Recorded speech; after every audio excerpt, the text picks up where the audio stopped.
దేవుని నామానికి మహిమ కలుగును గాక. నేటి దినపు దేవుని మాటను మీ ముందుకు తీసుకురావటానికి ప్రభు సహాయం చేస్తూ ఉన్నారు కదా. సామెతల గ్రంథం 19వ అధ్యాయం 22వ వాక్యం, అబద్ధికుని కంటే దరిద్రుడే మేలు. ప్రియదేవుని బిడ్డలారా, గమనించండి.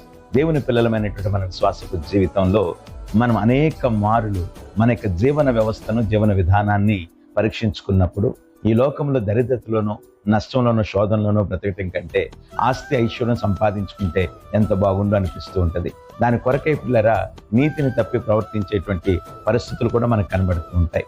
అబద్ధములతో, మోసాలతో దేవుని ఆయన మనము సంపాదన సంపాదించుకుంటే, లేక ఆస్తిని సంపాదించుకుంటే మేలు కదా అనిపిస్తూ ఉంటుంది. కానీ దేవుని వాక్యం పిల్లరా, అబద్ధికుడు దేవుని రాజ్యానికి చేరడని వాక్యం చెప్తుంది.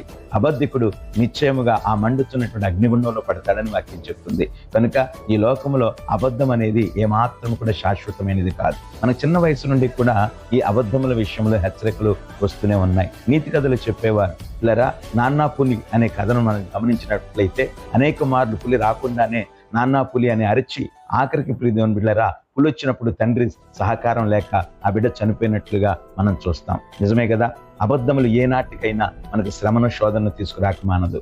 నిజం ఎల్లప్పుడూ మనల్ని కాపాడుతుంది అనేటువంటి సత్యాన్ని నువ్వు మరవద్దని ప్రభు పేరిట నీకు మనవి చేస్తూ, ఈ దినమందు మనము దరిద్రులుగా ఉన్న నీతి కలిగి బ్రతకటానికి ప్రయత్నం చేద్దాం. దేవుని రాకడకు ఆయుత్తపడదాం. దేవుడు మనల్ని దీవించును గాక.